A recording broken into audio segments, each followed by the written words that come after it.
Okey, Assalamualaikum dan salam sejahtera. Terima kasih dan tahniah kepada pelajar-pelajar yang berjaya join kelas kita pada pagi ini. Okay, so hari ini kita nak masuk bab baru iaitu bab 5 dengan tajuk termokimia, di mana untuk bab termokimia kita cuma ada sikit saja dia punya isi kandungan lah. So pada pagi ini apa objektif pembelajaran kita nak dapat ataupun nak capai pada PDPR pagi ini? Yang pertama adalah pelajar-pelajar perlu tahu dan perlu memahami apakah yang dimaksudkan dengan termokimia. Okey. Yang kedua, dalam termokimia ada dua jenis tindak balas dan kita kena tahu perbezaan di antara tindak balas endotermik dan juga tindak balas eksotermik. Manakala objektif yang ketiga, kita kena tahu apakah kegunaan ataupun aplikasi yang telah manusia cipta ataupun inovatifkan daripada konsep endotermik dan juga eksotermik untuk kegunaan seharian. Okey. So sebenarnya secara tidak langsung kita semua dah pun menghadapi ataupun dah pun mengalami apa itu eksotermik dan juga endotermik secara tanpa sedar ataupun secara tidak langsung lah. Okey. So biasanya benda yang simple, biasanya kalau awak ada kat rumah serbuk pencuci baju, pencuci baju yang jenis serbuk, bukan yang jenis cecair. Siapa-siapa yang ada kat rumah lepas ni ada pencuci baju yang jenis serbuk, awak cuba pegang benda tu dengan keadaan tangan yang basah atau pelembab. Cuba awak pegang sabun serbuk atau sabun debu. Bila keadaan tangan awak lembab ataupun basah, secara automatik tangan awak akan rasa sedikit panas lah. So sedikit panas tu maksudnya suhu telah meningkat daripada biasa.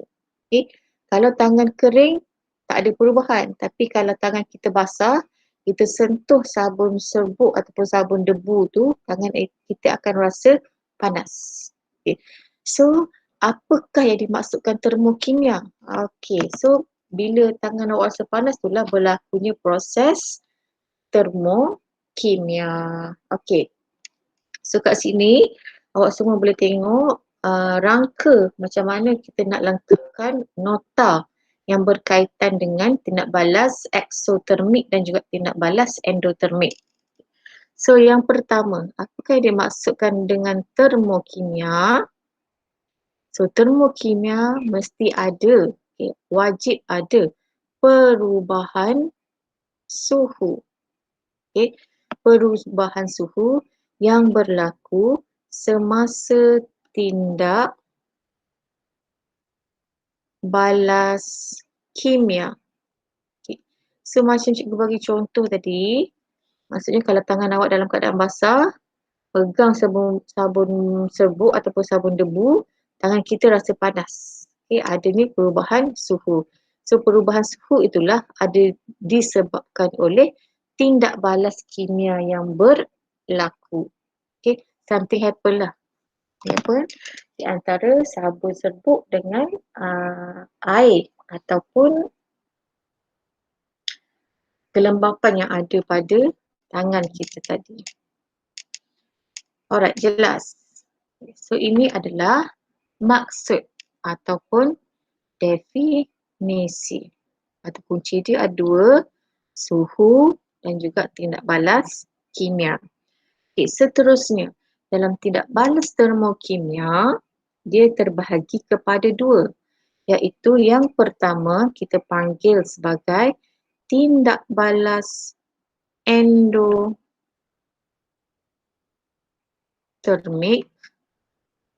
dan juga tindak balas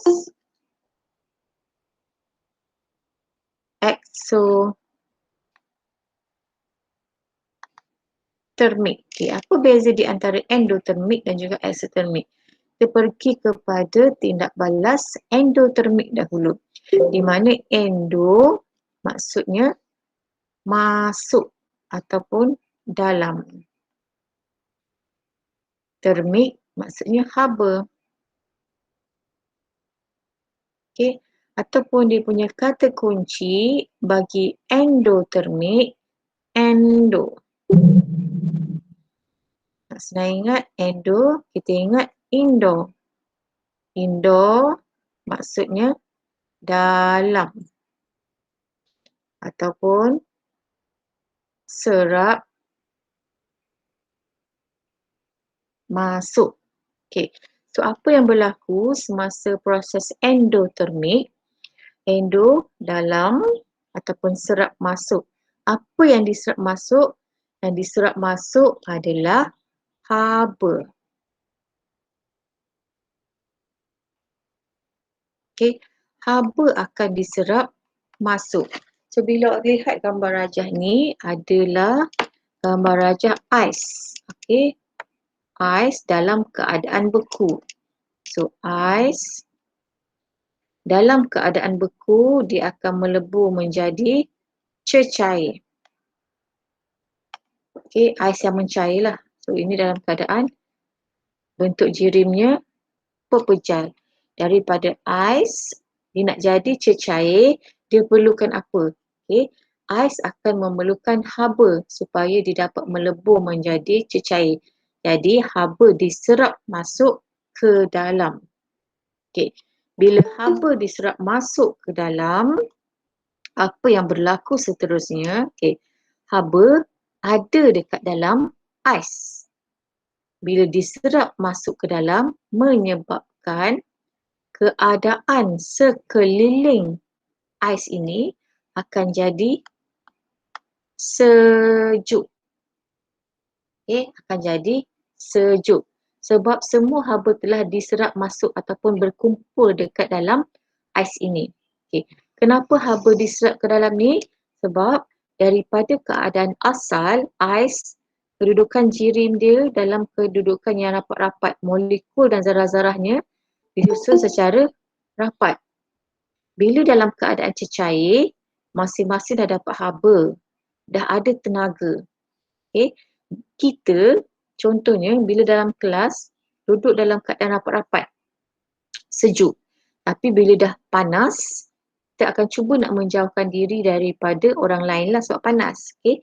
Itu yang menyebabkan kedudukan jirim ataupun zarah-zarah dia akan sedikit menjauhi antara satu sama lain bila dia dalam keadaan cecair.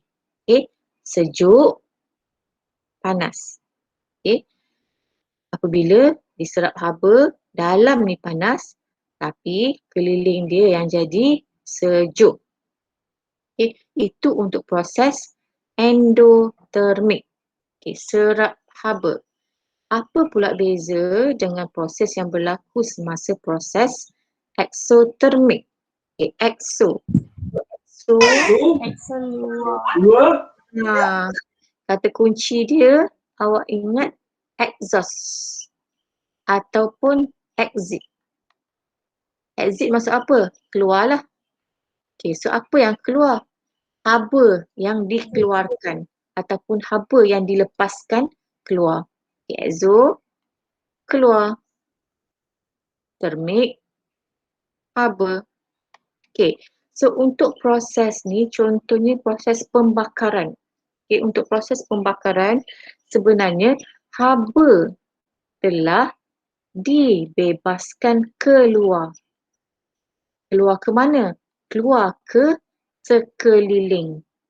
Itu yang menyebabkan sekeliling kawasan ni akan rasa panas. Sebab haba dia telah dibebaskan keluar. Kenapa haba dibebaskan keluar? Hasil daripada tindak balas kimia yang berlaku. Okay. Contoh paling senang kalau kita nyalakan api ataupun nyalakan mercun. Okay. Apa yang berlaku semasa penyalaan mercun? Mercun akan menyala apabila adanya kehadiran haba, adanya kehadiran oksigen. Okay. Dia akan terbakar. Bila dia terbakar, dia membebaskan haba ke sekeliling. Sebab itulah kita akan rasa panas. Begitu juga dengan unggun api. kita rasa panas dekat sekeliling sebab api tu, kayu-kayu yang terbakar tu, dia membebaskan haba ke sekeliling. Okay. So sekeliling api tu akan rasa panas. Okay. Beza dengan kalau kita mencairkan air batu menjadi cecair. Okay. So ini endotermik, yang ni eksotermik. Okay. Ingat lagi, indoor, dalam, kalau exo, keluar ataupun membebaskan haba. Alright. So next, yang seterusnya kita dah faham macam mana proses ini berlaku. So kita terus pergi kepada contoh aplikasi ataupun apakah benda-benda yang dah berlaku sebenarnya dalam keadaan sekeliling kita ni. Okay, awak lihat gambar raja. So anak panah cikgu dah buat. Kalau exo, anak panah keluar. Maksudnya yang keluar ini adalah haba yang dibebaskan ataupun haba yang dikeluarkan, menyebabkan sekelilingnya akan rasa panas. Okay. Untuk endo, haba diserap masuk. Okay. Haba masuk dalam. Okay. Kalau haba masuk dalam, semua yang dekat keliling ni akan jadi sejuk. Okay. So dekat luar dia akan jadi sejuk. Kita lihat contoh yang pertama. Cikgu bagi satu situasi. Okay. Contohnya untuk kita nak memasak. Okay, yang ni soalan paling popular yang banyak pelajar salah. Okay, ini masak. Dalam ni ada telur ke, roti ke, okay, masak. So bawah ni ada api. Okay. So untuk situasi memasak. Okay. Untuk proses memasak, kita perlu serap haba ke kita perlu bebaskan haba? Untuk proses memasak ni berlaku. Serap haba. Serap haba. Okay. So masa proses memasak berlaku, haba ini akan diserap masuk oleh kuali ke periuk ke untuk sampai kepada makanan. Okay. So haba diserap daripada api. Bila ada haba dah panas, makanan ni boleh masak. Bila haba diserap, ini dinamakan sebagai proses endo ataupun endotermik. Walaupun awak kata, periuk tu panas. Okay, kuali tu panas. Kenapa dia proses endo? Okay, awak kena faham konsep dia. Haba diserap daripada api yang membolehkan makanan itu dimasak. Sebab itulah dikata endo. Sama juga dengan masak air. Mana buku ni? Oh, okay. Ini air lah. Okay. Masak air pun sama. Ada api dekat bawah. Untuk membolehkan air ni masak, dia kena serap haba daripada api. Okay. So dalam ni yang sebenarnya haba dia ada ataupun suhunya meningkat. So basically keliling ni akan jadi sejuk lah. Okay, cuma kita nampak macam kat luar ni adalah panas. Tapi sebenarnya proses mendidih air, memasak adalah proses endotermik. Okay, contoh yang kedua. Kita ada matahari. Okay. Kemudian matahari ini akan membekalkan cahaya matahari kepada pokok untuk menjalankan proses fotosintesis. Okay. Ada cahaya matahari, pokok serap. So cahaya matahari, dia panas kan? Dia ada haba. Okay. So maksudnya pokok telah menyerap haba masuk ke dalam pokok. So adakah ini proses endotermik ataupun proses eksotermik? Endoterm. Endotermik. So proses fotosintesis juga kita namakan sebagai proses endotermik sebab dia menyerap haba daripada cahaya matahari. Sebab itulah kalau mana-mana kawasan yang ada banyak pokok, kawasan tu lebih sejuk. Sebab ada banyak pokok yang menyerap semua haba yang berada di sekeliling. Okay. So banyak pokok, kita punya environment lagi sejuk lah. Itu fungsi dia pokok. Okay, cikgu bagi contoh lain. Kalau kita bernafas. Nak lukis ni. Okay, kalau kita bernafas ataupun melakukan proses respirasi. Okay, bila kita buat proses respirasi ataupun pernafasan, kita hembus nafas keluar. Okay. Bila awak hembus nafas, ambil tapak tangan. Okay, awak hembus nafas pada tapak tangan. Apa rasa pada tapak tangan tersebut? Panas. Panas. Bila panas maksudnya dalam kita punya pernafasan ni kita sedang membebaskan haba keluar. So proses respirasi adalah proses eksotermik ataupun endotermik. Eksotermik. So proses respirasi adalah proses yang dinamakan sebagai eksotermik. Okey. So contoh lain lagi. Ada contoh lain lagi? Kita lihat dalam teks.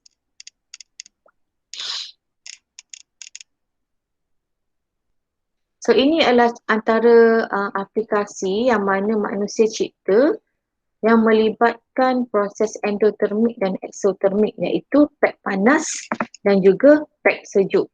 Okey. Pek sejuk dengan pek panas, kedua-duanya biasanya kita akan gunakan untuk proses aktiviti kecergasan lah. Okay. Kalau kita dekat sekolah biasanya, kalau ada kecederaan, ada kekejangan otot, kita pergi kantin beli ais. Okay. Kalau ada ais, tapi kalau dalam keadaan yang terdesak, contohnya dalam hutan, tak ada ais. So macam mana kita nak dapatkan, nak melegakan kekejangan ataupun kesakitan otot? Ini gunanya pek panas dan juga pek sejuk. Okay. Apa beza dia? Pek panas nak bagi rasa panas lah. Pek sejuk nak bagi rasa sejuk. Okay. Cuma bezanya setiap kandungan pek panas dengan pek sejuk dia mempunyai kandungan bahan kimia yang berbeza. Okay, kalau awak lihat contoh dekat sini, instant hot pack. Okay, maksudnya pek panas segera. So, pek panas digunakan untuk membebaskan haba ke persekitarannya. Okay, kenapa? Okay. Sebab bila kita ada masalah krem, masalah kejang otot, okay, kita rasa kebas-kebas. Kita rasa kebas-kebas disebabkan oleh kurangnya kelancaran ataupun kurangnya bekalan darah yang ada pada kita punya salur darah lah. Okay, dia sempit. Dia sempit ke, dia tersumbat ke. Okay. Itu yang menyebabkan kejangan. Jadi kita nak bagi darah tu berjalan dengan lebih lancar, kita kena buka salur darah tu jadi lebih luas. Nak bagi dia lebih luas, kita kena bagi dia suhu lah. Bagi dia suhu yang lebih tinggi. So kalau dalam hutan ataupun dalam hiking ke, ada peti ais. Takkan awak nak masak air, nak bagi rasa panas. Kita gunakan hot pack. Apa yang berlaku dalam pek panas ni, dalam ni ada dua benda lah. Okay, dalam ni ada dua benda sebenarnya. Satu bahan serbuk ataupun bahan kimia. Adalah nama bahan kimia tertentu. Satu lagi dekat luar ni ada air. Okay. So apa arahan dia? Squeeze outer edge towards center from arrows. Maksudnya kita nak jadikan dia panas, kita kena tekan peg ni supaya dia bocor. So bila bocor, bahan kimia ini akan bertemu dengan air yang ada dalam pack ataupun cecair yang ada dalam pack panas ni. Bila serbuk ni bertemu dengan cecair yang ada dalam pack, berlaku satu tindak balas. Okay? Tindak balas yang dinamakan sebagai tindak balas exothermic. Okay? So dia guna bahan yang berbeza lah. Beza dengan pack sejuk segera, kaedah dia pun sama. Cuma mungkin dia guna bahan kimia yang berbeza untuk pack sejuk. Bila kita tekan pack ni, benda yang kat dalam ni akan bocor, dia akan bertemu dengan cecair, menyebabkan pack ni akan rasa sejuk secara tiba-tiba. So pack ni kiranya pack pakai buang lah. Dia tak tahan lama. Bila dah habis tindak balas, dia akan kembali kepada suhu asal lah. So pack ni adalah pack yang disposable ataupun pakai buang. Dia tak boleh tahan lama. Cuma untuk keadaan-keadaan emergency sahaja. Okey, suka cikgu nak tunjukkan. Sekejap ya, cikgu share. Satu video.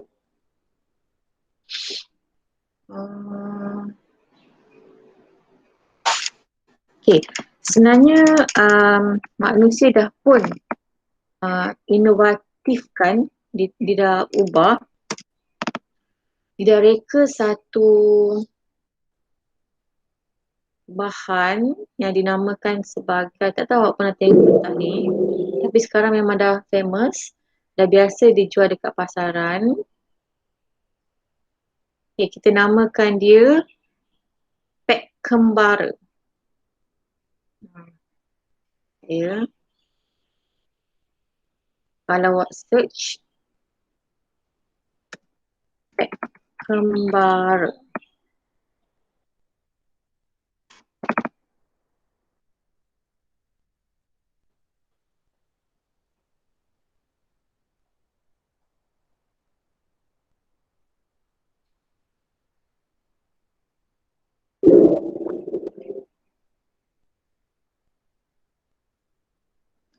Okay. So pack kembara sebenarnya adalah makanan Dia adalah makanan di mana bila awak bawa pergi mana-mana, tak ada dapur, dia boleh masak dengan, dia boleh panaskan makanan. Okay, dia boleh panaskan makanan.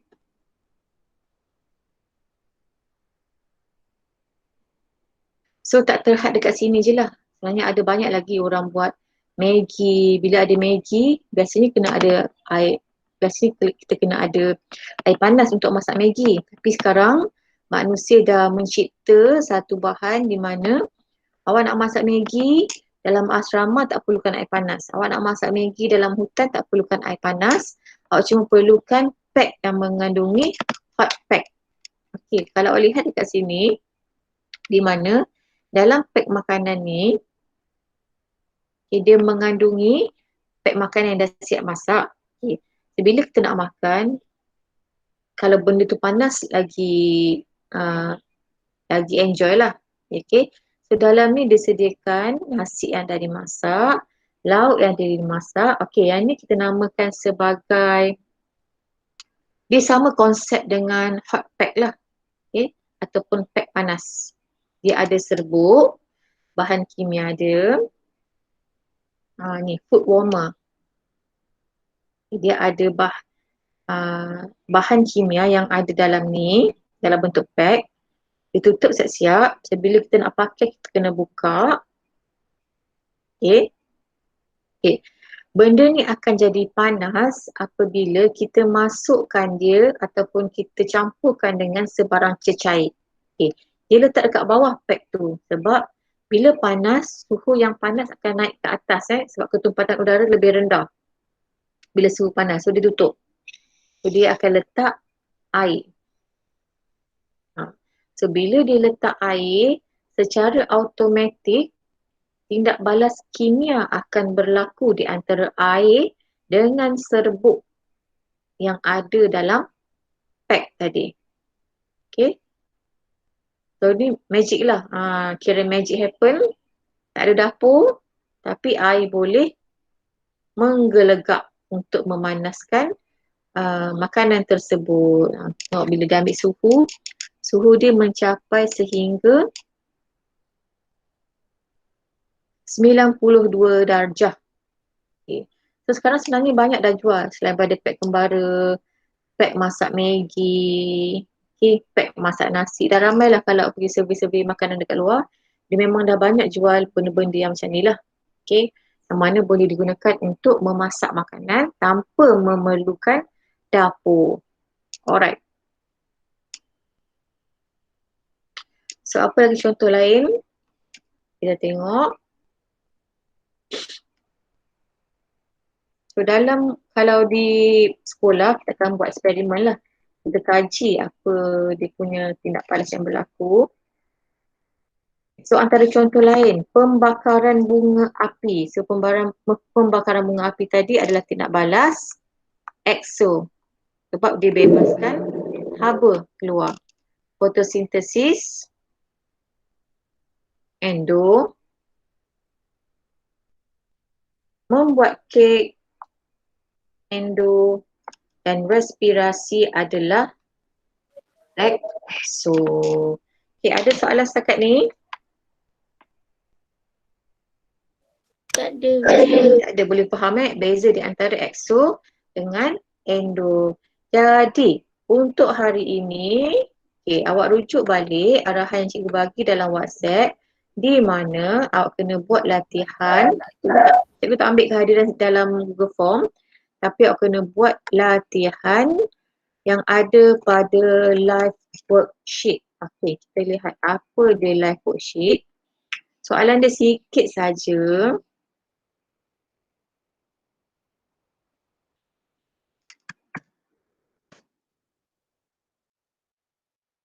Soalan dia sikit saja. So, awak isi, typekan, adakah contoh fotosintesis endo ataupun exo. Okay, ini je soalan je. 1, 2, 3, 4, 5, 6, 7.